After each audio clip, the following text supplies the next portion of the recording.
Ciri-ciri orang munafik, mereka lupa akan jasa orang lain. Suami istri pernah meminta sepeda motor dan berjanji uang DP akan dicicil. Tapi apa yang mereka balas? Motor kredit tidak dibayar, dan uang DP hilang tidak pernah dibayar. Naik memang bagi orang yang berusaha berbuat baik. Bahkan dia berhutang pada orang lain bahkan sampai tengah malam tidak berani pulang. Akhirnya ditawarkan supaya motorku digadai. Dia janji 2 minggu. Tetapi olehku, aku berikan tempo waktu 1 bulan. Tetapi apa yang aku dapat? 1 tahun lebih dia tidak mau tahu.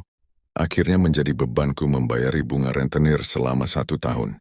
Bahkan suatu hari dia dapat kerja di Kanopan.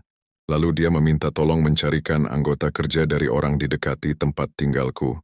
Tetapi akhir pekerjaan anggota yang aku carikan tidak dia bayar gajinya. Akhirnya para pekerja menuntut padaku, karena aku yang menawarkan mereka.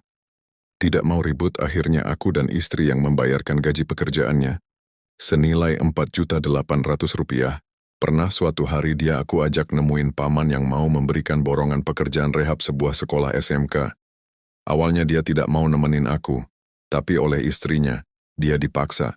Kata istrinya, "Udara sana kawan wa ini, kalau jadi nantikan dapat panjar lumayan, kau dikasih uang rokok." Bukan hanya uang rokok. Begitu.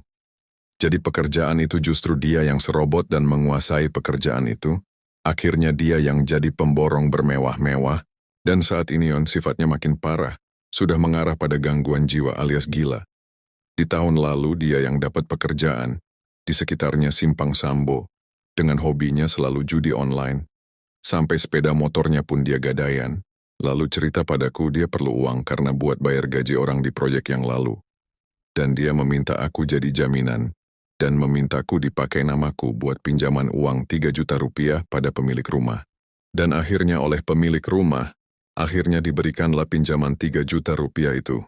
Tetapi setelah aku tidak bekerja di sana, justru dia cerita ke abangnya juga sepupunya. Katanya aku keluar kerja ninggalin hutang, padahal anakku ada 2 di sana yang ikut kerja yang jadi saksi hidup. Saksi kalau uang itu dia yang pakai. Dan ini cerita di tahun 2021. Dia pernah ajak survei proyek di Kota Parapat. Lalu di sana, selain harus bisa membuat gambar desain rumah adat juga harus punya modal.